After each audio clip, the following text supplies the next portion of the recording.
Welcome back to another episode. Let the fun begin. In my 40 years on Earth, I have seen some crazy shit.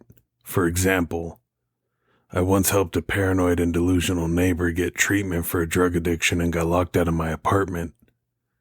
Then later on, I incubated a bacterial disease that caused my skin to break out into red oozy sores.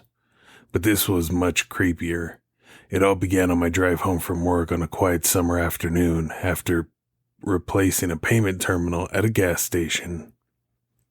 Outside my van, the sky was clear blue and hot. When my van climbed the last half mile of Mesaba Avenue in Duluth, then it all fell apart when I turned left onto 4th Street to come upon an historical, middle-aged Hispanic woman screaming that her daughter had been stabbed. Then on cue, the daughter stumbled out from the home. The lady must have been in her early 20s and dressed in jet black clothes. Before I could respond, the hysterical mother opened the sliding doors on my van and laid the daughter down on my equipment in the back. Now there was no turning back. I reversed the truck as fast as I could on the narrow street while my new passenger screamed in the back, "Drive faster, I'm bleeding back here," in a repetitive chorus. But when I reached Mesaba Avenue, I knew that this trip would be no reenactment of the Fast and the Furious. Complete gridlock awaited me. I could feel my blood pressure explode like that of a nuclear reactor in a meltdown. Is this what it's like to be an ambulance driver? I'm dying back here. I gunned the engine and raced through the last intersection, bringing the hospital into sight. Punching the horn, I pulled into the ramp that I believe was the ER, but a locked door impeded my entry. I pressed the call button and screamed that this stabbed woman needed urgent help. The voice on the other side said that I'd have to enter the ER on the other side. I continued to plead, but in the end only screamed at the wall.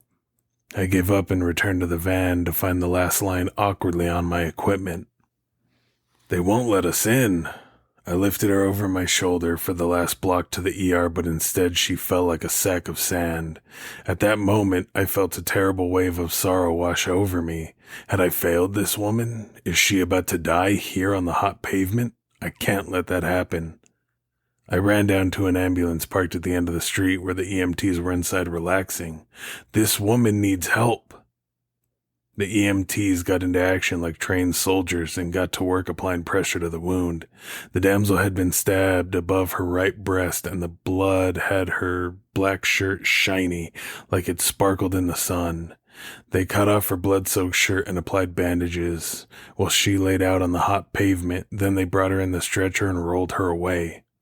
My exhaustion hit me like a ton of bricks, but I got no rest. My actions had made me, in a fashion, a celebrity of crime. 2 young officers arrived in pristine uniforms. They photographed me with their smartphones, and for the first time, I realized that the damsel had smudged blood onto my shirt. I explained to them how I ended up here. Then another officer arrived, and the process was repeated. They must have considered me a suspect in the slashing of the young lady because the officers wanted to seize my auto and uniform for evidence. When the officers were satisfied with their photographs, they escorted me into the hospital to change clothes. I looked like a gothic clown afterwards in the ridiculously tight black pants and vest. The afternoon was fading when I finally left the hospital to chill in the cooling atmosphere while the officers did their investigation. I'd become so popular that the local detective wanted a word. In the meantime, I got entertained by a parade of patients rolling into the ambulance entrance, and another officer arrived to supervise me. All that I could do was chill out until it was all over. An hour later, the detective arrived in a van marked Crime Scene Investigation. He was a balding, middle-aged man that couldn't hide his exhaustion. This man was more cheery than the other officers, and he had complimented me on my van, still splattered in blood like that of a mischievous child.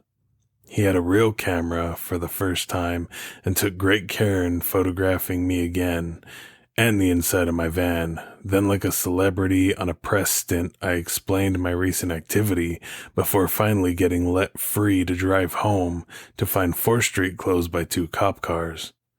To the man that stabbed that woman that afternoon, justice is waiting for you. You will not escape what you did to her.